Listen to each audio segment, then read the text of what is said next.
लोकसभा देश की जनता को जवाबदेह है, तो इसलिए ये बेहतर होता कि लोकसभा के स्पीकर उसका इनॉग्रेशन करते। मगर प्रधानमंत्री को हर जगह दिखाना है कि वही सब कर रहे हैं, दूसरा कोई कर ही नहीं सकता।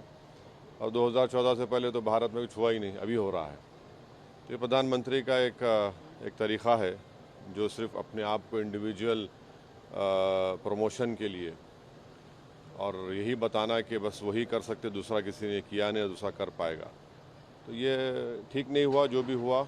हाँ, पार्लियामेंट की नई बिल्डिंग की ज़रूरत थी। हमने खुद 2019 के पहली ऑल पार्टी मीटिंग जो लोकसभा लाइब्रेरी में हुई थी, मैंने इस बात को उठाया था।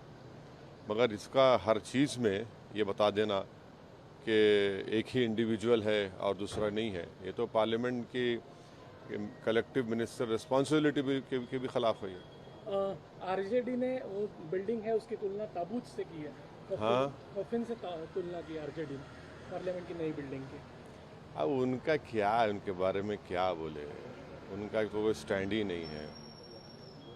जो पुरानी बिल्डिंग थी उसमें दिल्ली फायर सर्विस का क्लियरेंस भी नहीं था।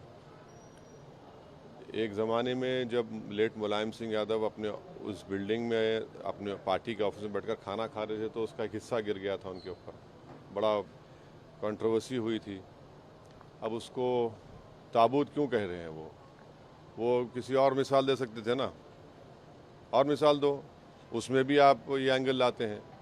तो वो क्या क्या बोलते हैं, कभी सेकुलर बोलते हैं तो कभी फिर बीजेपी से निकला हुआ नीतीश कुमार को अपना मुख्यमंत्री बना लेते हैं। तो वो उनका छोड़िए, उनका तो चलते रहता है। आज वीर सावरकर जी की जयंती भी है, प्रधानमंत्री ने संसद भवन में उनकी तस्वीर को ये भी किया, तो उसको जोड़कर इससे देखा जा रहा है।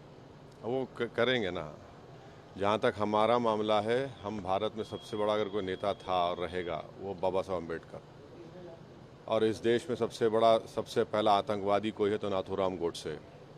इस देश में सबसे पहला टेररिस्ट ऑफेंस हुआ आज़ादी के बाद तो गांधी की हत्या हुई है, और गांधी की हत्या में किन किन लोगों का नाम आया था, उनको सज़ा भी हुई। और उसके बाद जो जस्टिस कपूर कमीशन की रिपोर्ट में जो कॉन्स्पिरेटर था उसका नाम भी आया है, उसको कोई डिनाई नहीं कर सकता। उसको देश को पढ़ना चाहिए, याद रखना चाहिए।